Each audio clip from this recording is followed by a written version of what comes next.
Hello and welcome to the Growing Green podcast. Your host, Jeremiah Jennings, is the owner of Growing Green Landscapes in Birmingham, Alabama, and has a passion for growing the entrepreneurship community for those who are young in business. Being a business owner isn't easy, especially in the early years, and that's why in this show we dive into a wide range of topics covering all the challenges small business owners deal with. Even if your company is generating $1 million or more, the stories from our great guest and Jeremiah's own firsthand experiences will propel your business forward. And now, here's your host, Jeremiah Jennings. What's going on, everybody? Thank you so much for tuning in to episode today here on the Growing Green podcast. This is your host, Jeremiah Jennings, and I'm excited to come to you with another fresh new Friday show, and one of, if not the only, guest interview we've had probably in the last 6 weeks. Some would call him a guest, some would call him a friend, some would call him a foe, some would call him foe. Wow, I don't know what. I would also call it desperation for a podcast episode. Especially when I say, I don't do solo episodes anymore because we only have high quality guests on. Yeah, well, you blew that theory out of the water, didn't you? Here with Mr. Auman himself, Mr. Caleb. How are you? What's up, Jeremiah? Excited? Dude, yeah. I got really amped up when we were, it's been low-key. We're here visiting the floor tents, the Jennings here, good grief. And this has been real low-key, nothing too exciting, just low-key, right? Cool. And we got up at the shop, your shop today, and I started just getting wound up, man, talking about work and excited. Building out a facility and just all the potential you're pretty much, for everything. You're already on payroll. You're coming back. It's crazy, how psyched up I get talking. So, anyways, that was whatever. But Caleb's coming back to clear our land for us. It's going to be amazing. And AJ Brenzel's too. AJ Brenzel been recruited. He doesn't know it yet, but we need somebody who knows how to move dirt. Because that's not me. Yeah, I got an idea, but I am not the person you want heading up that project at least. But I bet you we'll push out a couple thousand yards out there. Yeah, it'll be awesome. Yeah, get a pair of D10s. Talking about this it's about to happen. Pair of D10s out there and clear that mountaintop off. It's gonna be amazing. It'll be a cool YouTube series for sure. It's so cool seeing people build shops. Speaking of building shops, you're getting further and further removed from yours. I know. I do remember it is a 70 by 120. It is, and it's kind of weird because it's such a fun and horrible time at the same time. The cash suck is terrible, and trying to make good decisions, the layout, and on the fly cash flow, and run a company at the same time, and then we got fortunate to build a family together. Yeah, not get divorced. That's a good one, and then make your kids not hate you or the shop because you're working so hard to build a stupid place, and yeah, it's a trying time, really. I mean, a lot of people I talk to have built houses say it's one of the hardest things actually to do, building a house. Brian talks about it all the time. Yeah, I mean, I know a lot of people. It's really challenging, and the Brenzels said that they're don't GC any of your house, just hire all of it out if you want to stay sane. And having done that with our office, our facility, I could see it. Yeah, we did a ton of work in house, and buddy, because there's a lot more detail work going into your house. And the shop is easy. Yeah, the office is easy, and our office is nice, and it's a house is a whole another ball of wax, and oof, yeah. But man, we get up on the hill, a couple big dozers, and push that out, get you an awesome big flat spot, and pretty cheap too, really. Just the rental of the dozers, probably $10,000 in dozers, and you got giant flat yard now, man. It'd be amazing. Is that how much of those things I'm gonna bet that a pair of D10s would probably be with trucking and everything probably $5,000 a week. Plus fuel. They may not be that much. Yeah, they probably will be. Because the dozer I have that's my father-in-law's technically that we rent from him when we need it. It's a 20,000 pound dozer, and I'm thinking we probably want to push out all the dirt we're gonna push at your place and Rocky too up there. We're going to want probably 50, 60,000 pound dozers, big ones. And maybe they're more than that, even heavier. Again, AJ's the guy for that. So, we'll get with our local cat rental rep, and I'll get with Carla in Ohio and say, who should I rent from in Birmingham? And she'll probably hook it up, and cat rental, no problem. Or find another rental yard that's got a little better deal for you, maybe. I don't know. But down to D6, there's D7, D8. And that's all Caterpillar. D8 with a ripper on the We'll want a ripper up on that. We'll at least want one with a ripper, yep. D8 with a ripper. Whew. D8 with a ripper. I mean, that's a big dozer, guys. D8's huge. That's huge. I saw that. I passed one sitting on the side of the mountain today. I was like, that's a we might only need machine. one. Maybe like a finished dozer, like a small 20,000 pounder, do tidy up work. But D8, $6,800 for the week. Yeah, okay. So 82,000 pounds. Yeah, that's a monster. Heck yeah, dude. Dude, I'm telling you. 100,000 pounds almost sitting out there. Like, yeah. I think it'll push those trees over. Oh, yeah. That thing will haul those twice. trees, no problem. Like, piece of cake. You could get a D13. Oh, jeez. Yeah. Wait, that makes no sense. You're getting into. Oh, no, it's not a 13. That's a D3. You're getting. D3 is only probably 30,000 pounds. Maybe. No, D3 might be actually. We rented a D3K, and I think that's, again, a 20,000 pound dozer. But it's not big enough for what I'm proposing doing up there, which is a earth moving project. A D9 jumps up to 14,000 a week. That's a lot. A week. Yeah. And like that's why you talk about that's plus what AJ and I are going to charge you for. Exactly. So. People that move dirt. I mean, can you imagine paying for that? Like what that equipment costs them? I mean, yeah, it's big. That's why they want those things. The tracks turn on those things all day. You can't have that sitting long. It cannot sit. It is. That iron has got to be moving. That's insane. 80-some thousand pounds. Yeah. So, yeah. And those are getting big enough, too. You'll have to get permits for hauling. Like, you'll be extra charges. This is something that warrants some discussion, but we talked about it earlier. But, like, I would get topo maps. We'll turn it over to ChatGPT and let it do the dozer calculation or the earth-moving calculation for us. It'll be a lot of fun. Yeah. If you can pre-fell the trees, probably, that'll be a little easier. We can just push the stumps out. Yeah, then just mash those stumps out there. And we can push all the logs and everything. Dude, this would be an amazing project. I'll come down for a week, and it'd have to be like January. It would need to be winter, yeah. And it's much easier up there because you can see everything. There's no leaves. Yeah. That's when we cleared last time. We cut all the trees. And we literally cleared. I mean, you saw what we had today. We cleared everything with a mini skid. Yeah, it's crazy. It's awesome. But, man, you just keep cruising. You just keep pushing ahead, doing what you got to do, man. And I get it. We got out of the driveway. Yeah, right. And it's always the next step, man. You know it, and listeners know it. Like, it's just always the next thing. We're always just looking over the next hilltop to the next one, man. It's just keep moving ahead. Yeah. But yeah, I mean, I think it'd be good to get a plot plan of your place, and it's probably a lot more laid back here than like where I built my place, but not as bad as like John Seeger, for example. Oh, that place. God, the stuff he had to Signature. So folks like Signature through? Landscape up in pretty much Chicago, Illinois. The hoops they had to jump through for permitting and zoning and fire suppression systems. His sprinkler system, like unbelievable. Yeah, he has like a couple 1,000-gallon water tank in his building with pumps and then backup pumps and a generator and all this crazy crap to run a fire suppression system. Now, I mean, hopefully his building never burns down. What's that? Hopefully his building should never burn down now. Theoretically. Yeah. But he'll destroy the inside with water. But yeah, that's the ironic thing, right? We'll destroy the building, will water damage everything in the meantime.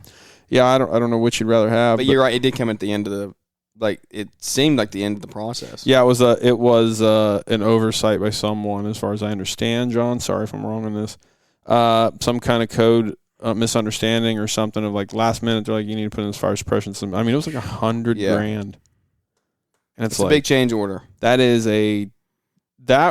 like, this is a problem, like financially, like we didn't budget for this, but John's a smart dude. He figured it out, and he's got a beautiful shop that's worth a fortune now too, by the way. And he's had a bunch of people offer to rent it, buy it, all sorts of stuff. So John's a smart guy. He knows what he's doing over there. But again, Signature Landscape Corp on Instagram. Go check him out. Cool guy. Does some really cool projects. Yeah. Awesome. And he says, if you ain't Dutch, you ain't much. Very proud of that heritage up there. Yeah. Beautiful. Well, tell us about Auman, man. What's the year looking like? How's it? And how is the shop? Like, how are you settling in 2 years in now? I feel like it's maybe 3 or 4 now. I don't know. Everything's a blur, man. I don't freaking know anymore. I think you are. I think you're in your third. Yeah, it would have been like summer. 2021. We think we moved in 22. Yeah, gosh, is that all? It seems like you've been there forever now. It's a funny thing. But, you know, for folks that don't know. Well, Jack was born in 22. Yeah. And we came up.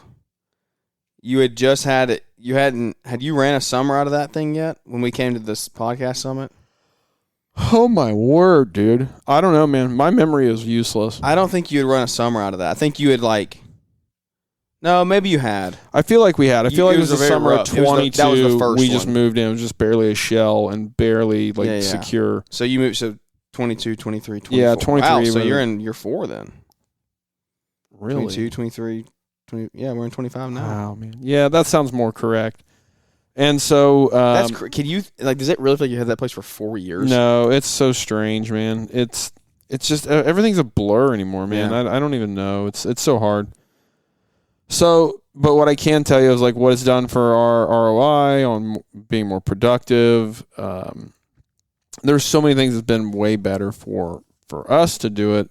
And we rented a just little storage facility, 15 foot by 40 foot storage locker, as Fullerton calls it, but storage bay, storage unit or whatever, with some outside storage, and we were in there for 15 freaking years. So we've done all. I rented a garage from somebody at one point. I ran out of my parents' driveway for years when I was way back when I was kid contractor, and so we've kind of run through all the different things, and so to be there now is really, really something. But it's one of those things I really can't understate how important good storage and good organization is. I don't care what kind of facility you're in, even a storage unit or a big fancy facility or whatever. Man, just utilizing what you have to the best you can and always been working on that. That is such a huge part of productivity. And a huge thing for us was we didn't have a dedicated yard loader prior to being at the office. I call it the office now. I used to call it the shop, but I'm trying to call it the office now, be in the habit of that. But the amount of time we would waste sending someone in town, because we're a little bit removed from a supply yard area, we'd send somebody 20 minutes into town, really at the end of the day, to get a couple yards of topsoil for a tiny little job or something. And then they come 20 minutes back, and if we're working north of there, another 10 minutes. So 30 minutes, there's an hour productive time gone, right, that we could have been on site building. And we do that 1, 2, 3 times a week or more if we're running 2 crews. Just that alone of having enough room in our own place to store soils and mulches and just all that stuff, that alone pays huge dividends. And then a yard loader or the shop loader we have now, or it's just our Bobcat we dedicated to the place. I'm telling you, if you just start running the math on that stuff, the finances make sense to either start looking at buying a place, buying a yard loader of some kind. It's just all in the mathematics. But I couldn't believe just right out the gate just how much more productive we were, because we were spending less time driving around gathering up stuff. You know what I mean? Running to parts stores or dirt, to get dirt or mulch or whatever. I shudder to think of how much time we've wasted over the years and how much better off we could be if I'd had the right mindset earlier. Oh, gosh. Yeah. It's painful to think how stupid we were. Yeah, and that kind of goes back to what we were talking about today when we were doing I was showing you property and things. It is a wake up call for me. We've got to be better about how we use our space now before we put a shop on it. We have to organize it better. We have to take care of it better, because when that place does, it's easy to say. It's easy to say when we get a shop, this stuff's ending, right? And that's out. It's probably not how it's going to happen realistically. So yeah, when you move in, because our shop is still not where I want it to be organization wise, and it's so much better than it used to be, and it's still got so far to go, man. And it's just part of it's money. And it sucks because the reality of it is if we were to spend $10,000 more dollars in racking, in more racks, the ROI is pretty much within 4 months of that. One of the things I keep dragging my feet on is buying more racking to put all our skid steer attachments on this vertical racking, so we're taking up less lateral space, and it's all in one area. Right now we got kind of buckets over here and augers over there and just crap everywhere. And it's we need to get everything in one place. But to do that, we don't have a lot of lateral, storage, flat yard storage. We're limited. We got to be really smart and strategic. And so, I'm not taking my own advice sometimes, I feel but it's just, again, it's a difference of cash flowing the inefficiency, which is way easy to do, right? Because it's just a little bleeding. Or you take the big bleed up front, spend $10,000 more on racking on the big pallet racks you see in Home Depot and stuff. and all our stuff's in one place, and the guys are just that much more effective every day, and that just adds up so fast. And just it's still just tough to pull the trigger and spin. But I say, and the thing, people used to get on us about it in YouTube videos and all this stuff of like, well, why don't you do this? Why don't you do that? And it's like, it's only $1,000 to do this. It's like, man, I've got 100 things here, legit, 100 lists, 100 things on the list that are $1,000 fixes. Yep. It's like another. And you got to prioritize grand. them. And it's like, I can't dump $100,000 right now to do this, but we do need to prioritize like probably $20,000 a year for the next 5 years to get where we need to be. Gate openers and just, we finally got garage door openers, for goodness sake. Like, why did you? Well, I guess because you have more. Well, you have 3 doors. Yeah. I was gonna say, why did you go garage door openers versus gate openers? Brittany and I had a lot of arguments about this, and I was right, and I still am right. That's a good way to go in. Thank you. I like that. I like. I'm gonna actually take that mentality. Take it into our Marriage Monday show tomorrow. Hey, let's do that. But the reality was, like, Brittany's brilliant with the company, and she really has a lot of great insight. But this is one of those hills I was willing to die on. I know I was right on this, and the reason being, she's too lazy to open a gate, and she goes in the gate more, and she opens a shop door, and so she wanted the. That on it, okay, but that's a joke. That's why I give her such a hard time about it. But the reality is, like, if we look at like that did not land. No, I tried, but it failed miserably. But the reality of it is, like, the gate to our yard is fenced in for the shop. That gets opened theoretically once a day and closed once a day. Makes sense. The doors in the office, or the shop rather, there's a shop in the office, right?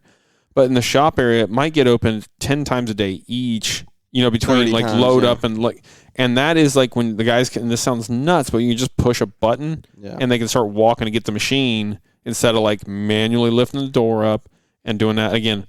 More physical exertion, which we're always trying to get out of the company. Like, so it just made total sense. And at the end of the day, the door openers weren't that much; they were $1,000 a piece. But again, how much is a gate opener? We're probably gonna sink between $5,000 and $10,000 in that. Holy cow! So dude, gate openers are stupid expensive. I don't know why. Insane. And by the way, that's a heavy duty one. You can get some cheapies off Amazon and all this crap. And maybe they've gone down even. So this was pricing them, by the way, at the peak of material prices in 2021, 2-ish. You know what I mean? Everything was just obnoxious, expensive then. Things are coming down a little bit now. But I'm kind of changing my thinking on the gate opener anyways. I might literally do a gate that opens literally lifts straight up, because then that way it would allow us to have the way our yard is. And if you get our YouTube channel, look at our shop tours, which Jeremiah's will be on there too, by the way, here soon.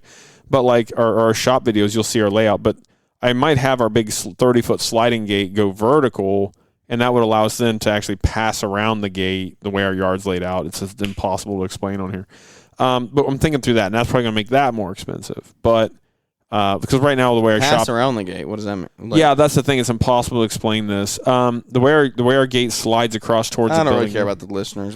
I know what you're talking about. Oh, cool. So you can just. So if the gate were to open, so when the gate slides, it closes off one area, right? Yep. So if the gate were to lift vertically and go straight in the air, which would be pretty wild because it's like 30 feet long, that would then allow us to have another gate that would open up the other way. So they would literally open like this, and then we could have trucks pull in and U-turn. That's what I was hung up on. I was like, there's still a fence there. Yeah, right. So no, there wouldn't be. We would legit have 2 gates. It would be insane. Yeah. But like, it doesn't matter if it's insane or seems silly. If it makes the guys more productive, it's worth it at the end of the day. So that's something floating in my head. I might not. That's probably the only real problem with our shop. Our shop is amazing. It's awesome. I love it. It's my happy place. Well, and aren't you wanting to pull through the other side? Well, that's the alternative, right? It's like we might loop around the entire building and go that route. And then if that's the case, I really need a gate opener. It's just, But really, how far do you want to go that way? Because then you're getting into like customer parking, right? And you're pulling trucks through there. You're going to be and we don't have that many clients in and out that I would be that worried about it. Even y'all's cars, though. I don't know that I'd win trucks across it every single day. Yeah, it's just part of it. We got a lot to think about. Efficiency is all I care about. Number one, though. Yeah, like we'll figure everything else out if it makes the team. Because I mean, it literally the guys backing in. We have 3 trucks going out a day minimum. And so, like, and I timed it the other day of, like, truck pulls up, they've got a K-turn and go backwards into the facility. That takes 2 minutes.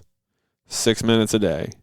Times 2 guys. And you just start running the numbers on that and see what that's costing you a month. And I did, and I forget what it was, but it's obnoxious. It's like it's into the thousands of dollars a year in just one dumb thing you're doing. And actually more than that. Plus they're backing up for 150 feet almost. That's not safe. It's not smart.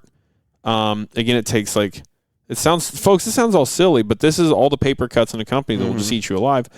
It takes mental exertion, physical exertion to back the truck up, truck and trailer, skill. My new guy is Shield. He can't do that right now. So training him to do that would be, and again, it's just not smart having trucks backing in. It's just dumb. Not that linked for sure. Yeah, it's just stupid. Yeah, now the way they'll pull in, they'll back 10 feet in their parking spot maybe, but that's okay. That's fine. I'd actually rather not that be the case. But the way our yard is laid out, it's just going to have to be that way until I can get the neighbor to come off some land around me. And then that'll be a whole different ballgame of cost because, gosh. The thing with the door openers is good because I think something you probably thought about but you didn't talk about just then is not only is it quicker and all that stuff, but in my mind, it makes guys more likely to put things inside when they wouldn't. If they knew they had to go roll up a door to get something inside and roll it back down, 100%. They may be just nah, it's fine. Yeah, I can sit in a truck over the weekend. It's fine. It'd be trimmers fine, or whatever. But now they're just yeah, no big deal. Push a button. Push a button, right? And I put openers. So the door openers came with a dedicated hardwire button, and then I had my door guy, and shout out to Atwood Door there, Ben Weimer, taking great care of us there. But he has a million of the wireless remotes. He's just people don't want them or whatever. I was like, dude, I'll take he's like, how many you want? I'm like, 9 of them. Give me 9 freaking wireless remotes. And so I took those wireless remotes, mounted them on each side of the door. Yeah. So again, we're not walking 15 foot across to open the door. I mean, just a billion little things. Do they have them in the trucks? Not yet. We're debating how to do that because I didn't like that for security reasons. Somebody got in a truck or something. But then at the end of the day, it was still trip an alarm, even if somebody. Yeah. So whatever. So they'll probably still go. We'll probably actually put them in the trucks. Yeah. Then doors can be open before they even get in the. Even they get parked. Yeah. So because otherwise they got to go in a man door or they got to go manually punch it in. And so maybe all this little stuff, each one of these little things I said sounds silly. If you're listening to this, you're like, man, you're tripping over a bunch of dumb little stuff. But right there it is, a bunch. Dumb little stuff. We want to get as much dumb little stuff as possible and out of the company. And it's just, I'm always looking at this stuff of just all the slow bleeds. And then we got macro bleeds too that we got to fix. The backing in every day is a macro bleed. That needs fixed. Yeah. We got to stop doing that. We're spending 6 minutes a day. If we're trying to bill out with, 6 guys, $200 an hour, that's a lot of money we're missing out on billing. And it's just one thing in the day. You think about, the guys just spend a couple extra minutes in the shop just shooting a breeze. Yeah. And stuff like that, I'm not necessarily trying to call out for culture's sake. But again, just any more time takes to load stuff up, or they got to find a skid steer bucket that they need, a specific one. And it's not in the one corner. It's over here, and we drive over the other end of the yard, and it's 150 feet long. All this stuff, man, just bleeds you and bleeds you, bleeds you. And we've that's good. Well, and that's just it. And so cutting this out, and so the proof is in the pudding. If you look at our man hours, and here's where I'm very proud of our gross revenue to man hours, or gross revenue to employee count is very high. Yeah, by industry standards. And little stuff like this is what's helping us get there. And then awesome pricing, which we're super confident through LMN. We're a really good company too, so that helps, right? Some God, jeez, I actually meant to preface that, and I totally screwed it up, dropped the ball there. But yeah, I use code Jeremiah. What the heck? And if we had one, I couldn't imagine what it'd be named after my code, or if we had a code. But no. So I don't. We're just always looking at this little stuff, and so all the grandstanding there.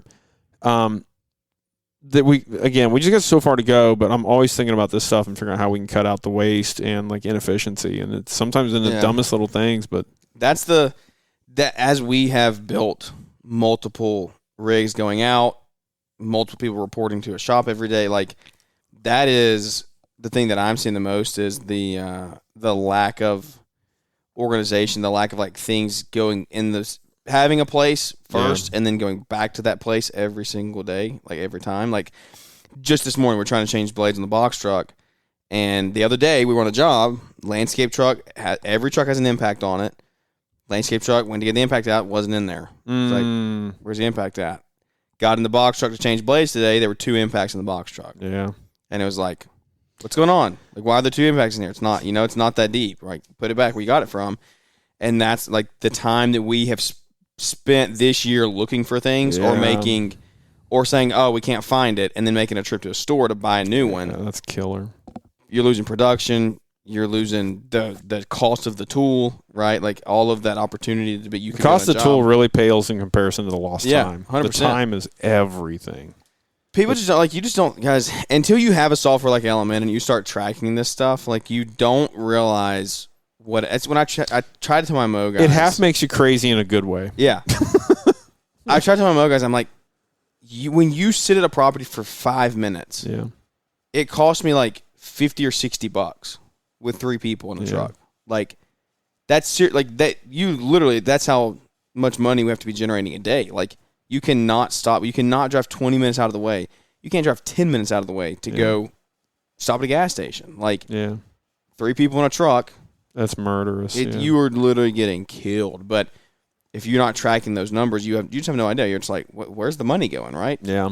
And this is, again, we talked about this on your show the other day, but it's like you talk about CFO and bookkeeping, all this stuff, and they'll tell you if they got money. They also tell you if you don't have money. Yeah. And you need, if you don't have money, you need people telling you why you don't have money. Yeah. Because a lot of people will sit around and they'll just be like, I don't have any money. Like, I'm just going to quit. I'm going to give up. Like, don't give up. Like, you just got to get the right people in your corner. Yeah, and it's funny because the CFOs will tell you, and the CPAs will tell you, well, you don't have any money. Stuff like this is where, like, peer groups and listening to this kind of stuff is where you'll find the bleeding. You'll see the bleeding. You'll find the bleeding that CPAs don't understand where it's going. Like, they're like, hey, your mow route isn't turning enough revenue per day. And they're going to be like, well, and it might be something like they might blanket say, like, you need to raise your prices. Well, or maybe we need to get more efficient, and our mow route's really inefficient. Or the guys are going to the gas station and spending too much time there, unfortunately. Or in that case, to get fuel, which you fixed that problem. You got fuel tanks now. I'm so happy for you. It's like ridiculous how like excited we all get for each other when people get fuel tanks. It's like, it's like Shangri-La. Literally. Anybody that I know that doesn't have one now, I'm like, please get one. Yeah, get one. What's the deal with your tank? Did they give you a tank? Do you got to pay for it by the gallon? How's your tank work? The tank is just built into the price of the fuel. So what? Who cares? Yeah. Like so what? We pay a little bit above gas station price. Whoop-de-doo. Yeah, I don't care. Yeah, it's so, again, when you just figure what 3 guys sit at the gas station cost. It's just the fact, even this is how crazy it is. Even that cost, right? The convenience of having everything in one place. Yeah, it's huge. Everything having fuel. I can have everything fueled up in a matter of 15 minutes. Yeah. Like every piece of equipment that we have can be filled in 15 minutes. And it's like, wow, this is nice. Like we did that the other day. Every Monday morning, everything got filled up, topped off. Everything went out with a full tank. And it's like, nice. Like, yeah. It's just, you don't have to worry about, like we've had trouble before. Employees we have, most employees, anybody that's driving a truck has a company card, and like they've gotten snacks before, and like I don't really care if you buy snacks, but like don't do it and hide it from me. Like just tell me, hey, I bought this. Like I don't really care for the $3 candy bar, right? But it also eliminates that, like it eliminates that opportunity for that person to go in there and spin that the wrong way. So. Yeah, it's the next thing is an ice maker. We hooked one up finally at the office, and I thought like. That's right below gas tank. Dude, it's the ice maker thing because it's like, and you're in Alabama, we're in Ohio, so we get like about a month of like what you deal with like for 4 months. Yeah. So, but we got an ice maker in the shop because I finally like took this time. We've had it forever. I finally just took time I don't have to hook it up because my father-in-law loves tinkering around with that stuff. He usually actually hooks that kind of stuff up for us in the office. He just likes horsing around with that kind of stuff. And I was just like, I got to get this going because, like, the guy's been going and buying ice last couple of days. I'm like, no, I have this thing. I'm done. We're just hooking this stupid thing up and being done with it. It's like our third summer having it. We also couldn't drink our water because we didn't have a water softener and our water was not great tasting or smelling. We fixed that. That was really cool. That was actually a really interesting expense that, like, I wish I'd have spent earlier. Our water, at the office was you can actually drink it. It's well watered. It had terrible sulfur in it, sulfur and iron. Yeah. And so like stained the toilets, and then like that looked bad when clients come in. The toilets look gross. You know, it's just weird little stuff. But anyhow, so we got the ice maker hooked up, and like bam, right there. I didn't think the guys were using it, and then I'm like noticing they're like pillaging the ice machine constantly, like for ice for coolers and their drinks. That's awesome. Yeah. So I was like, oh man, actually something we did like actually is being used. That's cool. I've contemplated putting one here and letting them stop on their way out because luckily our house is right put it on an extension cord, put it right out by the road. Don't even let them get it. Yeah, cut that time out. Yeah, like just put it where you park your truck out here. Yeah, because it sucks. I mean, you got to think. We'll say you have 3 crews going out a day, right? Yeah. Which is not you do it. We're kind of right there on that edge. 3 crews, $250 a day. That's $8, right? $8 a day on. Yeah, times 20. 20 work days. In a month, yeah. So 60, 60 times, and you say you do it 9 months a year. It's $550 a year. It's probably worse than that, but. 60 times 9? 9 times 6 is 54. Oh, for sure. Yeah, I got you. The ice thing is that I can't. My brain is fried. It's useless. But I mean, looking at every. That's just the ice cost, though, not the stop. Yeah, well, I was going to say, like, we're missing something here. Yeah, that's the ice cost. That's the ice cost. Let alone the stop. The stop is the expensive part. Yeah. This not only the stop, but if they go out of the way a minute. Yeah. To go They're going to go get a candy bar. Yeah, and then on top of that, we're going to grab candy bars. And go to the bathroom. Stand in line, wait on that stuff, and then the guy ahead of them is getting lottery tickets and cigarettes. Yeah. And like. Not here. I'm going to have a lottery. What? Really? Yeah. Good for Alabama. It's illegal. No kidding. They don't have a state-run mafia. No. State-run mafia lottery. Yeah. It's been a big source of contention for a long time. Yeah, that's amazing. That's really interesting. I did not know that. And that's cool. Good. It should, in my opinion. Whatever. I agree. Yeah. At least the state shouldn't run it. I'll give you that. Yeah. But anyhow, I digress.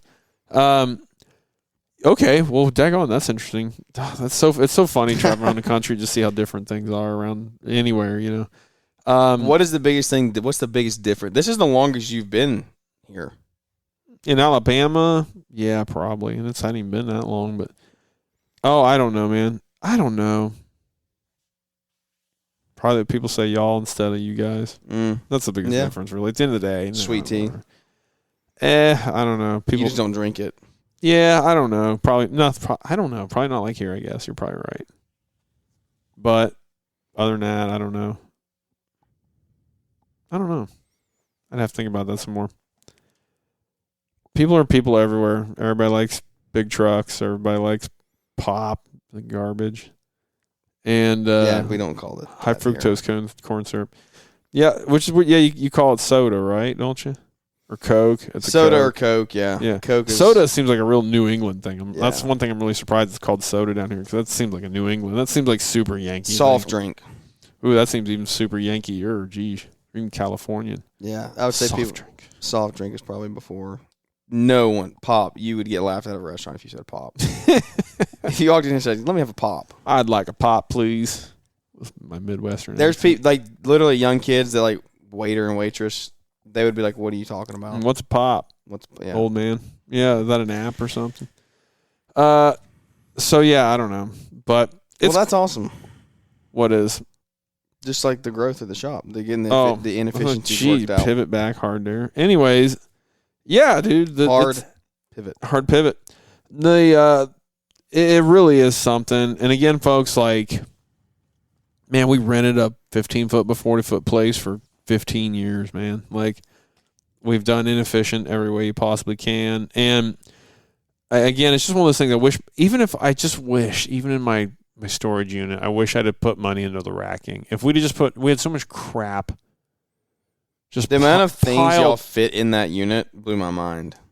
And it was so poorly fit in. So much stuff in there. Stupid. It was so stupid. If we would have had, if we just would have had better racking in there, we could have made that place really efficient. Really, at the end. Really, truly. But and Andy Mulder's words still haunt me to this day. But the time spent looking for stuff is wasted time. Mm-hmm. And man, when we started, you mentioned hunting stuff for trucks. So something we are getting very regimented about is Mr. Bo pulled his truck apart the other day, and everyone's truck's got a color. Now, we've done the color coding thing for all our tools and our cages. We have these cages or giant toolboxes that have like shovels on them and different things, and they're all color coded. So if you see a shovel with a green dot on it, you know that goes in the planting cage. It's this pallet, or it's like a tool holder thing we pick up with skid steers and haul tools all over the job site with. So it'll have forks and rakes and, I mean, you name it, it's got everything in it. So in the trucks, each truck, you know, and then like orange is like the hardscape cage, blue is Hardscape Academy. It's got its own little cage. Gray has got one. So we got all these different cages, and again, they're like just imagine a pallet you can pick up that has tools mounted all over it, right? Like a big tool job box. But now the trucks, we've started this. Each truck is color coded. So Bo's truck is gray color. It's his theme of his truck because he's a big Buckeye fan. The Ohio State University, anyways. But his truck is gray, so we got gray duct tape, or not gray duct tape, gray electrical tape. And Bo brought his truck in the shop one day and stripped it down. And all the trucks are outfitted really pretty much the same. We got 3 1-ton dually Chevy trucks, backpack toolboxes, and underbelly boxes, fold down sides like they're nice rigs. And that truck is gray, so Bo pulled everything off that truck, every impact gun, every Milwaukee tool, every screwdriver, you name it, and put a wrap of gray tape on it. And so now if we see those tools, a gray tape on... There's no questioning it. On Travis's truck, hey, what are you doing with Bo's tools? Mm-hmm. Why are they on this truck? Because everything else on this truck on Travis's is yellow. So there's a band of yellow tape around Travis's Milwaukee Impact, his screwdrivers, his pruners, his gas, do that next week. His gas cutoff saw. There's no questioning where crap should be now. Yeah. And so we pulled Bo's truck completely apart. The other trucks have that system started, but we decided to commit to, because what we were doing is taking a paint can, a rattle can, and just blotching tools, and it was really tacky, really unprofessional looking. But now we got this little banding on it, and and there's probably a better way to do this still. I'm sure there's something better to mark tools with, but this is what we're doing, and we're sticking to this. Mm-hmm. And then we're gonna have kind of like probably Marty Grunder's company's been big on this. Grunder Landscaping over in Dayton, Ohio. Their foremen have to bring their truck in the shop one Saturday a month, and they gut their truck, strip it all down, throw it all out on the floor, and they got to go through an inventory list. And they got to inventory their entire truck. It's awesome.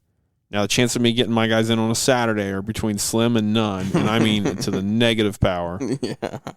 And we could go at length on that. But that's probably the next step we're going to do of like one day in the month, this has to happen. Yeah.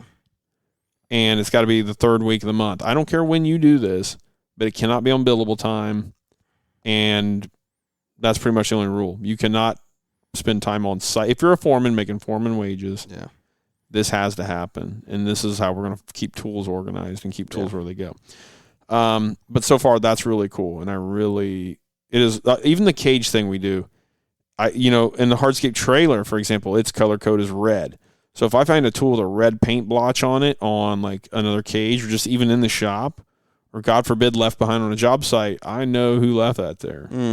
And it's just like, it just adds accountability. It's not that anybody's in trouble necessarily, but like now guys don't like, there's my yellow tools. Oops, Yeah. So that's like a really simple system that's really been beneficial for us. So that's a fun one. It's kind of an easy win, really. If you were rich, you would just go buy different tools. You would buy all Milwaukee. I thought about that. DeWalt, that? I legit thought about that of like, but the reason we have gone all Milwaukee now, because we had Rigid for a while and we had some DeWalt stuff. Problem is, but again, that was prior to this level of discipline. That's a good point.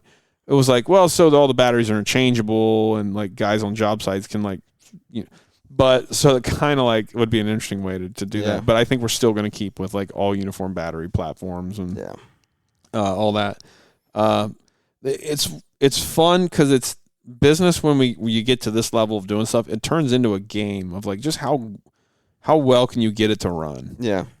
And like, we want to grow top line revenue, but like it's getting to be really fun to like build positions in a company and just try to get it to run as good as you possibly can. It's kind of like a hot rod. We're just trying to soup up his hot rod, and you're always tinkering with that butterfly valve, just trying to get it to open and close a little bit better, a little more accurately. Like, you're just always tinkering with the company. I'm enjoying the heck out of that part. And there's still parts of it that just totally suck and drain me, but that's running a business, man. Yeah, it's part of it. You know all about it. 100%. Well, that's good. We didn't get anything crazy today, but that's a good conversation. I think, like, just if nothing else. Is it over already? Huh? Is it over? Where do you want to go from here? I don't know. What's the next thing you're going to fix in your company? What's the next big thing you're working on? Or what is it you need to address?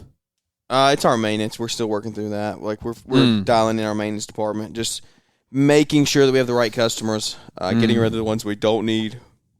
What would qualify them as a not needed customer? Revenue per hour below like 65 from their property, and our revenue per hour is less than 65. Like, they're done. 65 is our bottom line. We need to be pushing 85 to 90 for all services, so that's including like enhancements and things. Anything that we're billing out at their property, average together needs to be 95 or above. So, yeah, that's the big thing. And we had, like, transparently, we've had yards this year that we were doing like $35 revenue per hour on. And so those got nixed real quick as soon as I found that out. Yeah. Again, now, how did you find that out? That's the big thing. Like, that would be a great lesson for people listening, which you've probably done shows on before, I imagine. But, like, if you want to go into that, how did you catch this, and what was the catalyst for, like, hey, well, we got to get serious about this? I mean, there's a couple different ways. One was through coaching, right? So having a private coach that I work one-on-one with, and diving into that aspect. Like, he can tell me things that I don't know about. Like, the things that I say all the time, the things you don't know is what's killing you. That's what's holding you back. Things I just don't know to look for, just inexperience and youth. And so he was like, look, here's our first step. Like, we're bleeding money. You got to find what your revenue per hour is. And so then you go into LMN, and thankfully, because it's a great product, it's really seamless. Like, as long as your guys are tracking time accurately, you go in there and you pull a report of what all you can do. Literally just pull a revenue per hour report on the property real quick. Yeah, and the other way too of, like, if you don't have a software yet, which we actually did this inside of an Excel sheet. So that's how we did it. Pat is. We've talked about Pat a lot. He's an Excel like wizard. Yeah, he is a dork hard on the. And so we did this in Excel sheets. Literally, just put your mowing price and then divide it by how many hours you spent. I was gonna say, you literally, if you know how much revenue you did that week, if you did 3 $2,000 jobs, and then you take your however many hours you worked that week, or you pay how many hours you paid guys for, and obviously including yourself if you were on the clock, you're like working on the jobs. That's what tells you your revenue per hour. That's high level revenue. Yeah, that's high level. And then you got to drill down into the per job basis. Yeah, I mean, that just gives you the general idea of, like, wow, because that just averages everything out, and but I mean, that's the first indicator. So if it's 100%. Bad right there, I mean, you got some real stinkers on that route or those jobs, or you've got some that are really good in covering for little ones. And then, I mean, you can break it down by the day, and then ideally break it down, and then really the way is by the job, right? Yeah. If you spend if you got two guys, mowing a property, and then you charge $100 for it, and you're there for an hour, you're at $50 an hour. Well, you're at $50 a man hour revenue, right? So, like, that's a big thing to watch. And it's tough. Like, in the residential maintenance game, this is like, as you grow, you have to be looking at this stuff, because it is very tough to grow and scale a company off of mow, blow, and go accounts. Like, it's very tough. I imagine, man. I imagine. We are having to really evaluate, like, how we grow from here. Like, is it you have to be full service, and that's what a lot of guys do. Like, if companies stay residential maintenance, you have to be full service. We have to be doing Pine Star mulch at least once or twice a year. We have to be doing weed control and fert. We have to be doing shrub pruning. And would that be a client that's paying for all of those services, right? Correct. And that's what gets you out of and that's how you get that revenue. The dog crap of maintenance. Mowing price, right? Yeah. And you still don't have a bad mow price, but like my mow revenue per hour could be $55 an hour. Yeah. But then those enhancements are going to bring you up to probably 100 plus if you have all that like taken care of. And so that's where you like really, and that literally like the words of Mark Bradley, you got to be sitting there between 75 and 100. Actually, no, that is low. 125. Yeah. 125 ideally between all combined services. Yeah. So that's after enhancements, that's after all that stuff. Yeah. So like some people would say 55 an hour is doable. Some people say that it's not mow wise. Yeah. There's some people that can do it though. I mean, it happens, and I think a lot of it comes into the business model you're running. If you're running all equipment that's 20 years old and it's all paid for, like you don't have those payments and things, you can stomach that a little bit better. I disagree with that, but I don't think it's the way to. I'm not saying it's the right way to run it, but you can stomach it better. You don't have those. I mean, it depends on it. If you have an in-house mechanic, right, that you're not paying mechanic fees for, if stuff goes down. I mean, I don't know. Yeah, I mean, I think ultimately the difference is still going to get made up in like if you had a mechanic like that. That money's still getting salary put out somewhere, right? Yeah. It's still going to average out, all come out in the wash, as my Okie cousins used to say. And then on top of that, it's okay, or you run all brand new stuff and you got higher cost of everything, but you then don't need the mechanic and like, or the mechanic works less or works on other stuff.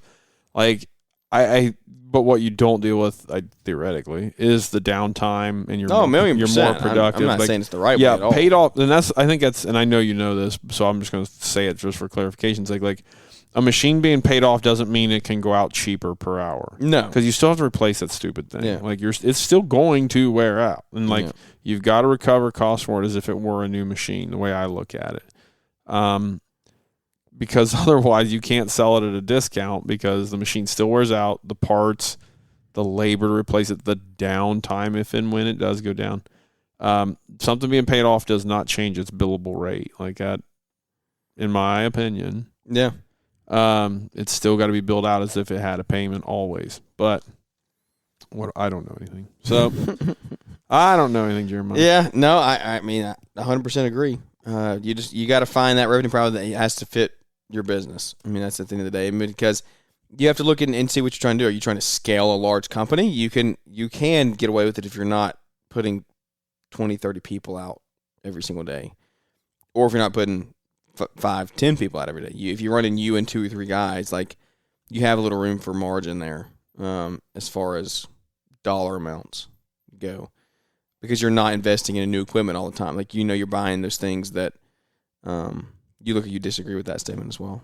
Yeah, I don't know if I'm tracking with you. I'm just kind of waiting to hear you out here. So I'm just waiting to see what you're. I'm just listening. This is a good conversation. I mean, this is why could you not get away with a little bit lower man hour rate? If you weren't building large, like you weren't trying to scale people. I think it depends on like what level of scale you're talking about, because the thing that starts to eat up the cost is when you get enough people that force you to have to bring in more admin, right? So like you go to like no, I'm talking like 3 people or less. Yeah, so versus like 30 people, because at 30 people you got to have like somebody in the office like managing all that crap. Mm-hmm. Like that then changes like.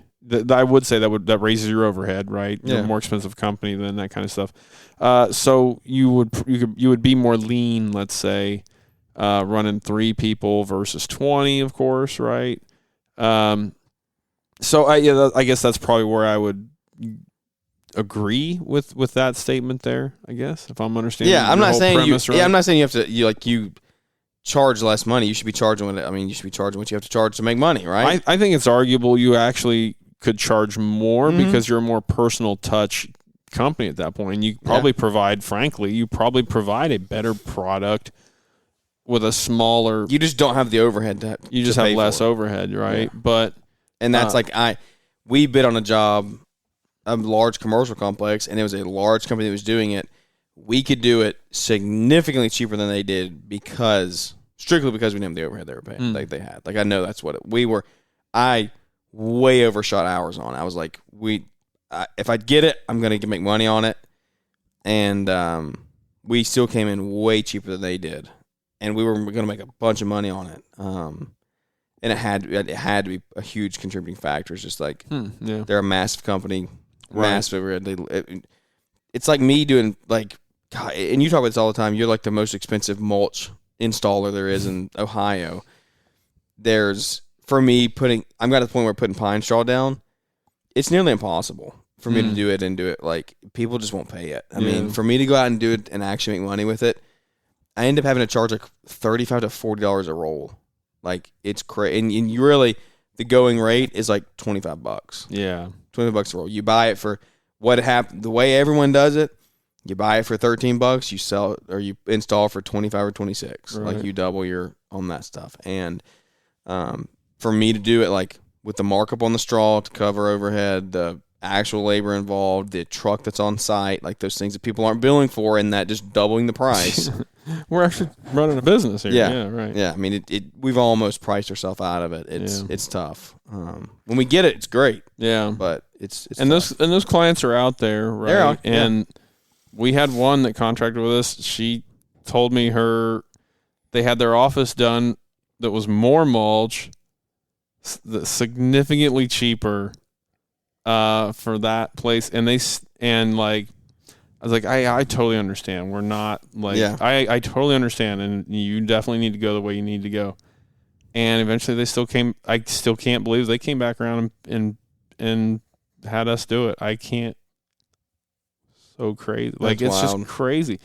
But there is something, I sent them, and it's funny because I sent, and this is nuts, but like, I sent her a link to a YouTube video on like what quality mulching is that we put out, like what a good job mulching is, which is, some people see value in that, some people don't, whatever.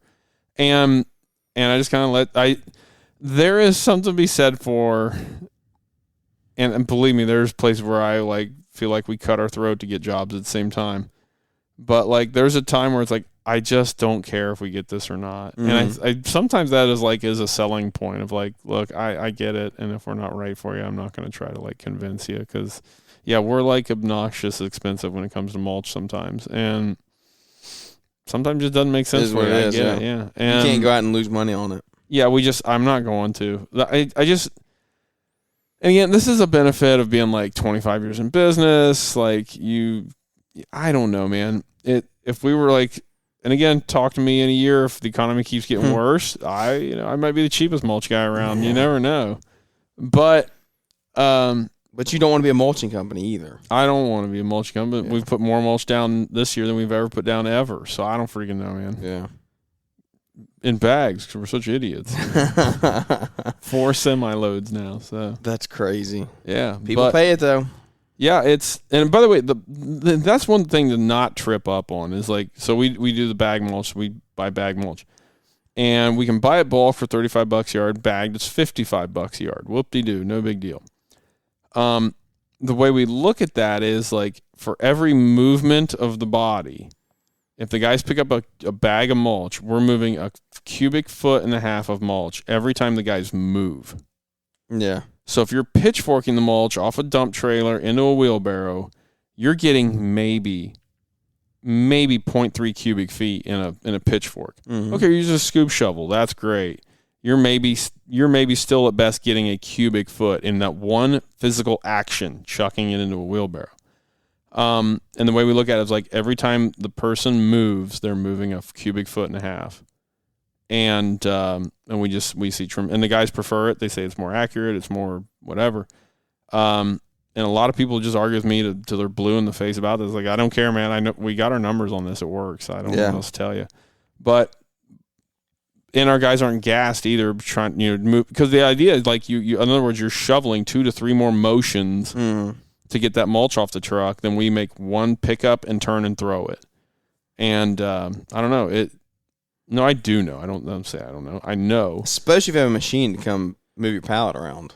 Well, we got that, we got the machine. Well, that's the other thing too. For inventory, we always know exactly how much material we have on hand, or exactly how much that job took for job costing, which is really cool. But like, we got the dedicated yard loaders, so the skid steer picks up pallet mulch, sets it on the fold down side dump truck. We haul our Toro mud buggy around with us. The guys put 17 bags of mulch in that freaking thing, which is like 1.5 yards, which is crazy, which is more than it can hold in bulk, which is what's goofy about it. But the bags are compressed and all that crap. But it's really a neat, I don't know, it got a really pretty neat system going for it. But we do that, and then the guys pull the buggy right up to the truck, and then they take that bag and they throw 1.5 feet every time. And then they go throw it in the bed, 1.5 feet into the bed, 1.5 feet into the bed. And then somebody rips the bag, dumps it. Now, you could say there's a little bit of loss, but we're still out moving. We're moving more material than anybody is by hand. Whatever. Yeah. Aside from blowing it, which I'll kick around a blower next. I don't know. Yeah. You can buy those a lot cheaper than I thought you could. You can buy like little micro blowers. Really? A little more. I mean, you're still like $40,000, but like, I don't know if we're going to keep putting down like four. If we're putting down 4 semi-loads of mulch. With our workforce, our staff, all our staff nearly is over 40. Yeah. With the exception of one kid, he's 17. Like I'm trying. Those guys are going to work for me till they retire. So like I'm always trying to think how can I make this as physically easy on them as possible.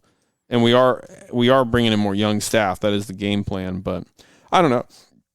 I'm always thinking about this stuff, and I've still got a lot of better thought process to develop on all this stuff too. Like in watching it never ends.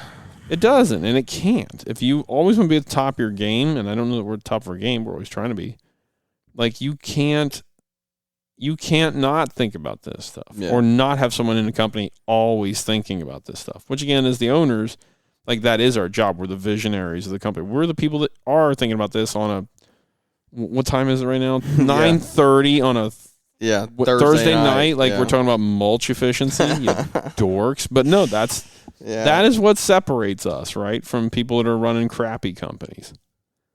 And like companies that can't figure out why they can't charge, $400 a cubic yard installed. Like, well, we're trying to be $400. It's like, but it is. It's just like. Is that what the math comes out to?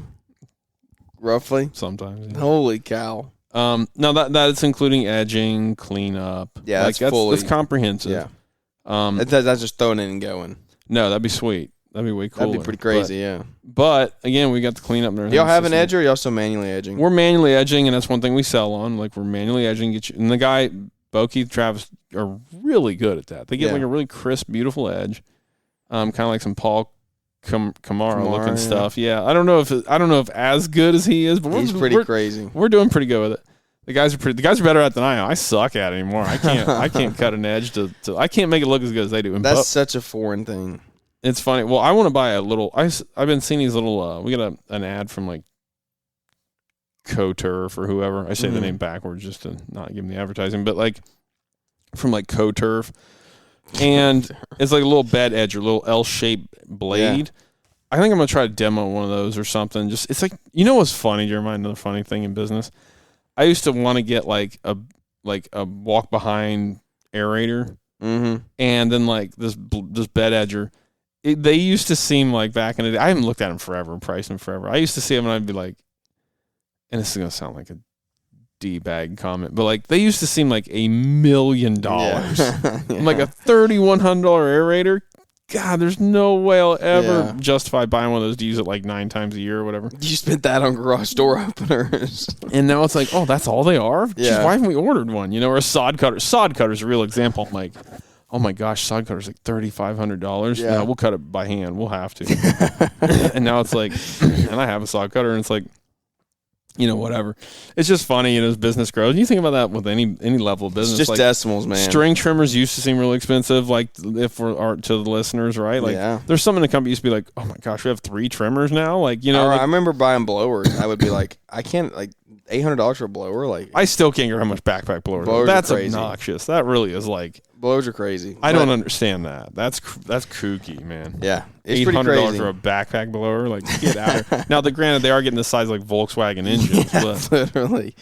Yeah, it's pretty wild. But that's like when you're talking the other night. Like, I get checks in the mail, and I'm like, it's sub $2,500. Like, it's cash, but it doesn't really move the needle much. Doesn't move the needle when payroll's $10,000 this exactly. week. Yeah, it's just like, oh geez, Like this $70 Mo check doesn't really do much for me. Thank you, Grandma Herfenerbler, but yeah. I'm literally like, I don't even need to deposit this right now. Like, it is what it is. We need that 10 pallets odd job to come through. Yeah, right. Exactly. We got to move some real money, move some real dollars right now. Literally. And then I laugh about that stuff and then think about, like, again, like big companies are doing like $500,000 a week in revenue or $1 million a week in revenue or whatever. It's just like, oh my gosh. They wouldn't think twice about that. We're so nobody. We're such nobodies is what I think about too. That gate opener would have been bought 3 years ago. Oh, yeah. I mean, they're not stupid. I'm stupid. I'm taking too much time to do all this dumb stuff. Oh, my goodness. It is, we're about to hit an hour. We have 25 seconds before we hit an hour here. Might as well make it roll. We're going to get out of it. TheHardscapeAcademy.com, winter training, come join us. Oh, wow. Throw a plug in there. Really plugging like that. Okay. Yeah. So, yeah. Fall training? Maybe? Yeah, starting in November. Yeah, November. We actually, I put my guys through the how to build. What did we watch the other day? I think we did how to build retaining walls. Yeah, cool. They loved it. It was a rain day. Watched it for 2 hours and no kidding. Got them sit through that whole thing. They all stayed awake. Yeah, it's hardcore, man. It's 2 hours of just like talking about retaining walls. Yeah. I don't know. Yeah, I can't believe it. It's for the killers only, man. It's not for the faint of heart, I suppose. Only for the killers. We try to cover it all. I don't know. It's tough. And yeah, Jeremiah, cool, good deal. Well, I appreciate you coming on. My pleasure. This is fun. I haven't gotten the banner back and forth on a podcast in a while. So it's been a minute. Cool. Auman Landscaping everywhere. Yeah, Ing. Yeah. Landscaping. Jeremiah knows it drives me crazy. And so now it'll be the thing. Everybody tag me landscaping. But yeah, Auman Landscape on all the socials. You'll find us. Don't worry about it. I was going to say at this point, probably nobody's listening. Yeah. Wait, what's this even for? All right, you get us out of here. We're going I want to go listen to your show. I want to hear how bad that ending was. For my podcast? I muted you. The Kid Contractor podcast? Yeah, that was funny. Yeah. All right, folks. Thank you. Oh, well, here we go, folks. We will catch Caleb on.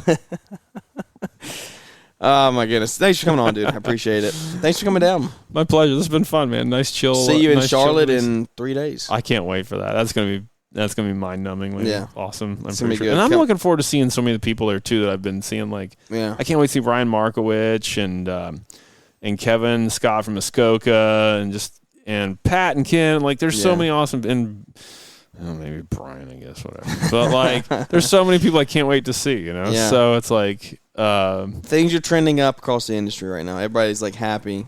I think like companies are growing. Yeah. There's a good vibe going right now. I'm excited to see the next couple of years. So heck yeah.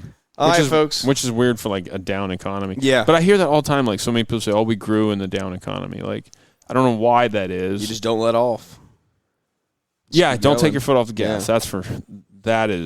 That's a whole nother conversation. Gosh. Yeah, we ought to try to get another podcast or two in before we leave. Okay. All right, guys. Thanks for listening. Hope you enjoyed it. Leave us a big 5-star rating review if you did. Come back and listen here on Monday with another Marriage Monday with maybe Mrs. Brittany Cole will be joining us. So. You'll get to hear Brittany and I argue on here about some business decision we're on the cusp of making. Yeah, that'll be fun. Or you think you're on the cusp of, and Brittany's nowhere close. Yeah, so. Right. All right, guys. Thanks for tuning in. Y'all have a good one. We'll catch you here on Monday. See ya.